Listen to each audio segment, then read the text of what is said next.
Hello everyone. Today for my experiment I'll be doing a demonstration on heating and cooling methods. Specifically I have three balloons with me today, all measuring about 36.5 inches in their widest part of the balloon, and I'll be putting each of them into different temperature environments to compare how pressure and volume changes with varying temperatures. For this experiment, I'll start by measuring this balloon in a cold environment by putting it into the refrigerator for about an hour and seeing if there's any changes in pressure and volume for it. For the next balloon, I'm going to put this one in at room temperature and just leave it out inside my house for about an hour and see if there's any change over time. Unlike the previous two balloons, the final balloon will undergo its temperature change using a hairdryer in a shorter span of time instead of being placed into an environment for an hour. So while I place these two balloons into their respective environments, I will explain these topics in more detail while we wait for the changes in pressure and volume to occur.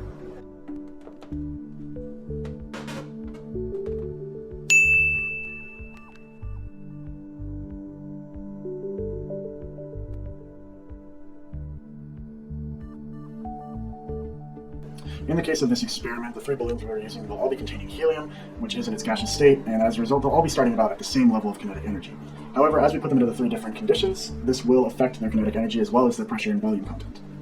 By applying cold temperature to our first balloon, that will cause the kinetic energy in our balloon to decrease, while also decreasing our pressure. Volume inside of the balloon will also condense because of this cold temperature, which will cause the structure within it to become a little bit more controlled, if you will.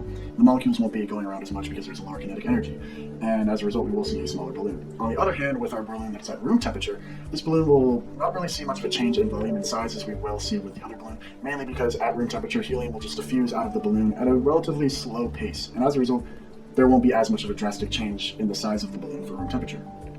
For our third balloon, we will be applying heat to it. As we've seen, heat can cause molecules to move more and more and generate more kinetic energy.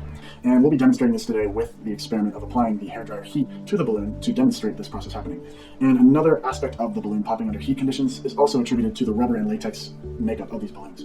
This heat, when applied to the rubber, will cause it to lose its tensile strength, and as a result, it will rip and tear as more heat is applied to it, which is also another reason why it is popping. There is both stress from the outside of the heat messing with the rubber, and also from the inside from all the kinetic energy being generated through the heat. So it's been about an hour since we performed the experiment and put them in their respective environments, and this one didn't really change too much. We did do a remeasure from the widest point of the balloon, and we saw it was about 36.4 inches, so it went down by 0.1 inch, which is pretty good results for what we expected in room temperature conditions. Meanwhile, this balloon, on the other hand, did shrink down a good amount from 36.5 inches to about 33 inches, though it didn't quite shrivel up the way we expected, but I attribute that to only being in the fridge for about 1 hour. I figure if we were to put it in for a little bit longer, we would have more apparent results, a more shriveled balloon, and a little bit smaller in terms of size and pressure. Overall, I'm pretty satisfied with what we were able to make with it, and now let's move on to our final balloon in the heat conditions. As to be expected, the balloon popped not too long after being exposed to heat from the hairdryer. This reflected the principle that heat does increase the kinetic energy and activity of molecules, which also in turn increases the pressure within the system, and this caused our balloon to pop pretty fast. I hope that you all enjoyed this video, and thank you for watching.